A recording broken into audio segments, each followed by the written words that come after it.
subscribe now and press the bell icon. Never miss an update.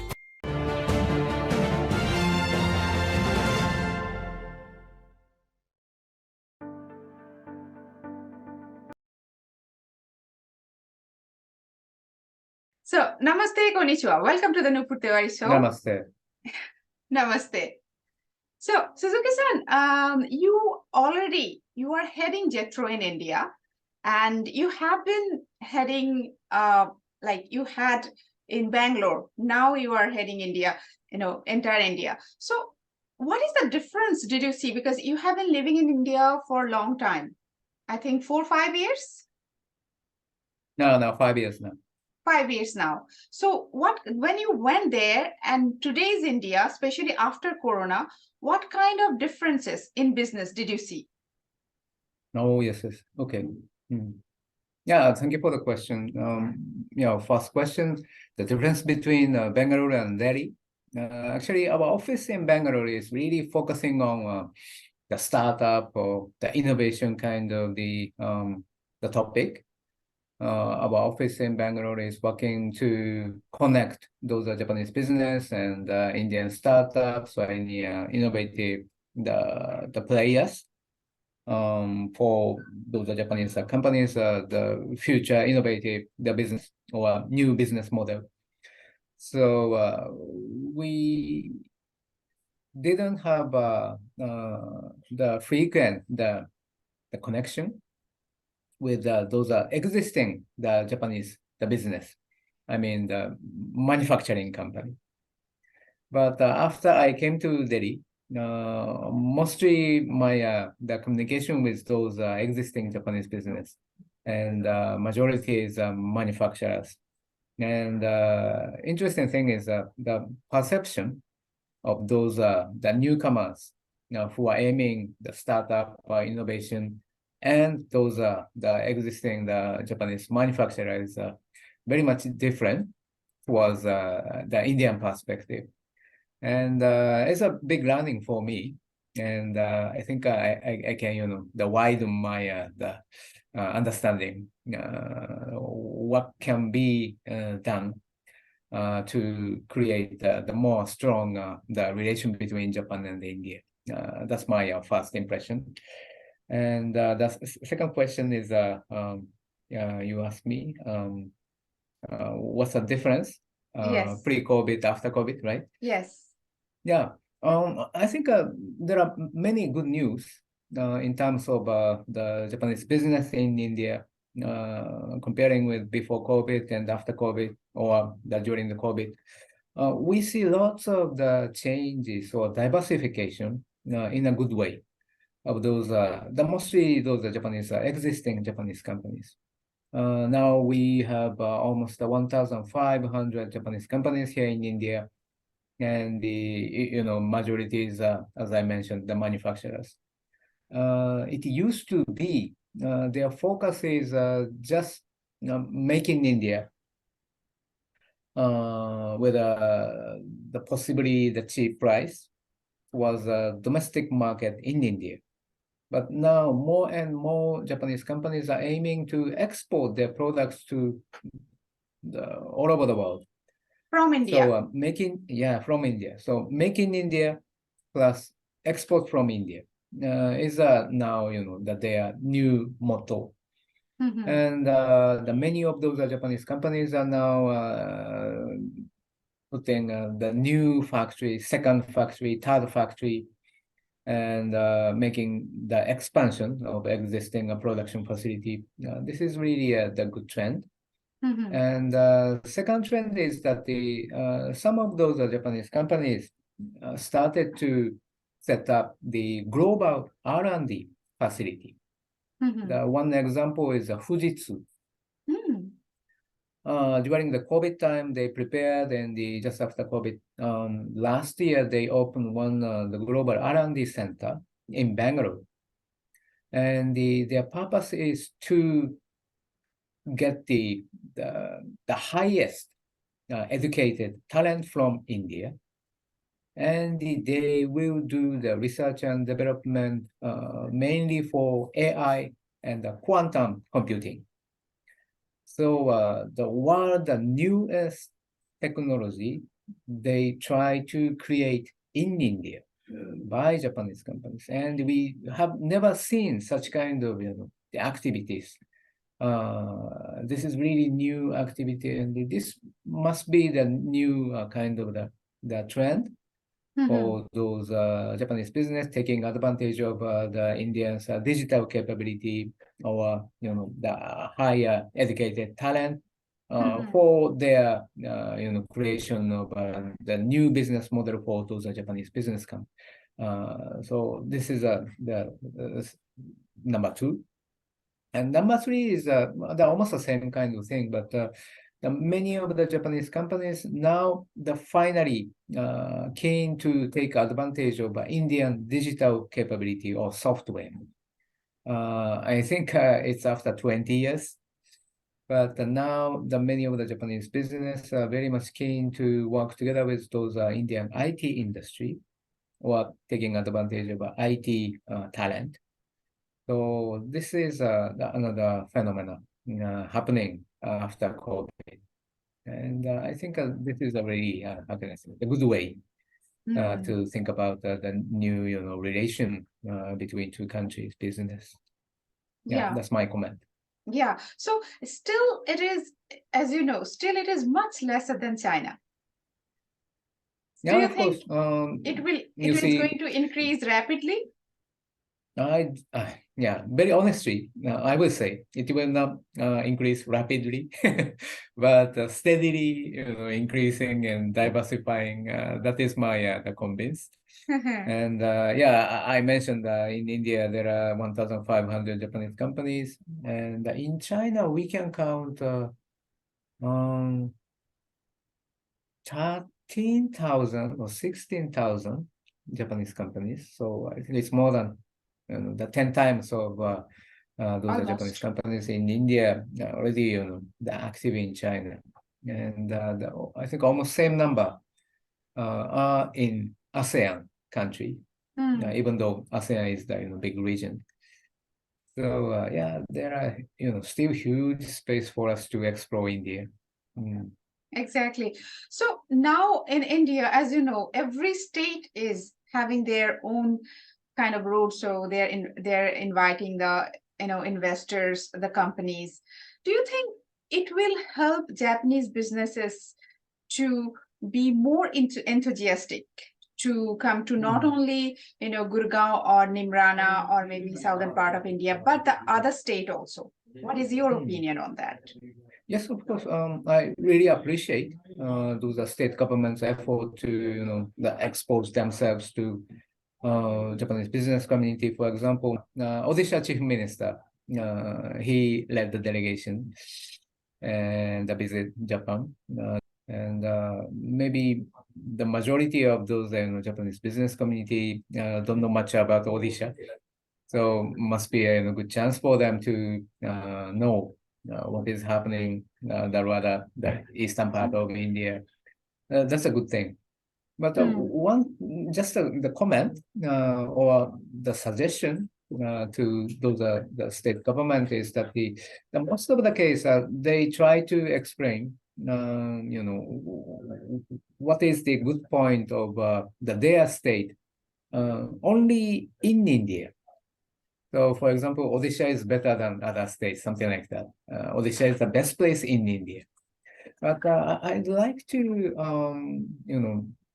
I'd like them to see the other ASEAN countries or Asian countries. And I expect they see those neighboring country as the competitor to them. Because the Japanese business is always comparing, the best destination among those countries. So the most of the case, Odisha will be compared to other ASEAN countries or the country like Bangladesh or Sri Lanka.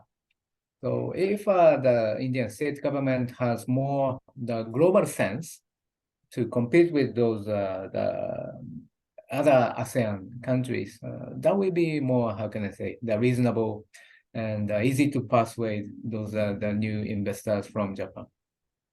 Very good point. Actually, this is that your other states are not your competitors, but other countries are your competitors. Very good point. I think I should send this clip to the Honorable Chief Minister of Orissa. I will send it to him. Thank you. Yeah, maybe Vietnam is the biggest competitor to each of the state in India. So what is good? What is better than Vietnam?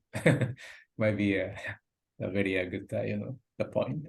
Exactly. So Suzuki-san, you have been living in India from last 5 years. How Indian you have become?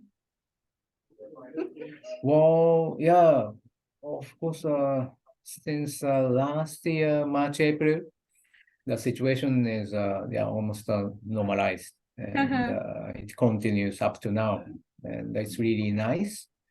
And the best thing I see in India is that the Indian people is getting very much confident, I think, and they are very much proud of their country, India, and seeing the kind of the people. I personally think, maybe we Japan or Japanese business should change our mindset or perception towards India again. Yeah, there are lots of the progress or development happen in Indian society or industry or business scene. Some of the technologies, especially those the digital, the kind of the things, the e-money or settlement payment, this kind of the services, the much more superior to those in Japan, I can say. So there are some things happening which we Japanese should learn, or we rather would like to work together with that Indian, the best capability. That's my the impression after COVID.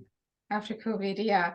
So it's still, I think you are also aware about it, that still the Japanese businesses, big businesses, they're definitely going there, taking the risk.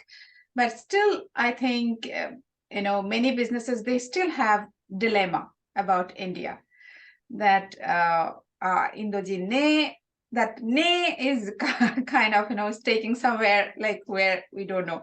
So that is, I think, the Jetro, especially you, are making such a good relationship with everyone, personal relationship, business relationship. So definitely, those who are still in dilemma in Japan, how would you like to convince them that India is the destination, business destination? Yes, that's a very very important question, and the most difficult question to me. And Jetro has been in India for almost 50 years now. And of course, we've been working our best to support those Japanese business, mainly to come to India. I have to say we are not so much successful to convince all of those Japanese business community to do something with India or do something in India. And I know it's late, but recently we changed our the way of working. We again focus on people-to-people exchange, and of course, Teura-san, how many of those Indians in Japan? It's smaller than Nepalese people or smaller than the other ASEAN Chinese countries. Yes. Chinese are of course the biggest the Biggest community, yes. in Japan. And in India, it is said that the Japanese people in India is not up to 5,000. Even in Singapore, tens of thousands the Japanese are there. So basically, there's such a people exchange is too small. when we see the size of the country between Japan and India, and those are students, Indian students studying in Japan or Japanese students studying in India. It's just a small number. And the core research project between Indian Institute and Japanese university is also the small number and portion, comparing with the projects with the major country like US, Europe, or China. So such kind of the basic exchange is actually lacking between us. So yeah, it's always said that we are the natural partner or something like that. But yeah, must be natural. But the scale or depth of the exchange is still too small. So even Jetro, we work for the basically trade and investment promotion, but we have to try the more people to people, the connection or exchange. And next fiscal year, Jetro is going to launch one the kind of the initiative to connect between those Japanese companies and foreign talent. And of course, India has the one of the biggest the population country, and we are one of the major countries to work on. That is our new initiative to create the more awareness or understanding between two countries. And based on those understandings, I think a new business will happen. It will take time, but again, we try that kind of the approach from now. Exactly. I think starting from students would be the best idea because the I think today's so. students, tomorrow entrepreneur. And yeah, it's just last week one the high school visited India, Delhi, and they have the sister school or something with an international school in Delhi.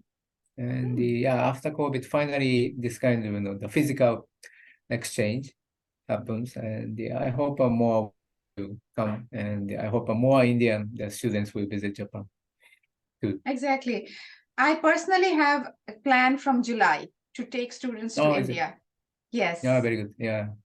that is I'm planning. So I definitely need Jetro's help always, as usual. So Yeah. so Suzuki-san, actually, at last, I would like to say that what would be the for the Indian entrepreneur, your message? They want to definitely they're seeking for investment. They're seeking for a lot of facilities through Jetro in Japan. So, what would be your offer to them? Jetro's offer to them?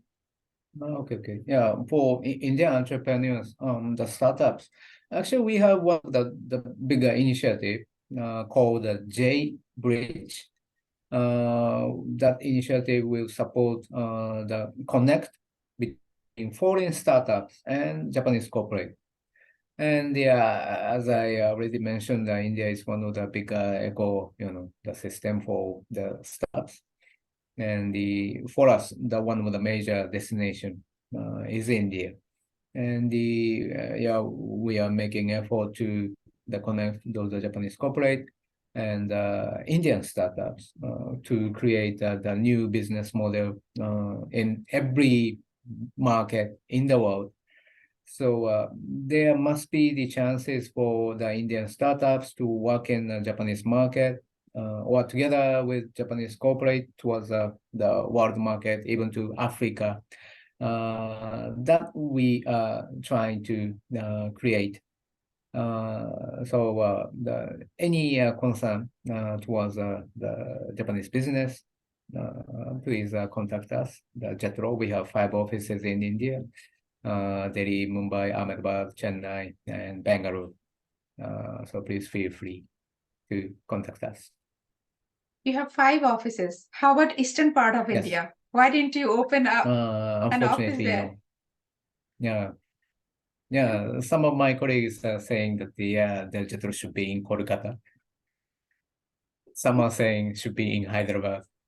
And Odisha State requested me to open up a Bhubaneswar. Okay. So, so actually, yeah, I think since you talked about Kolkata, I think in West Bengal state, there is very less Japanese companies.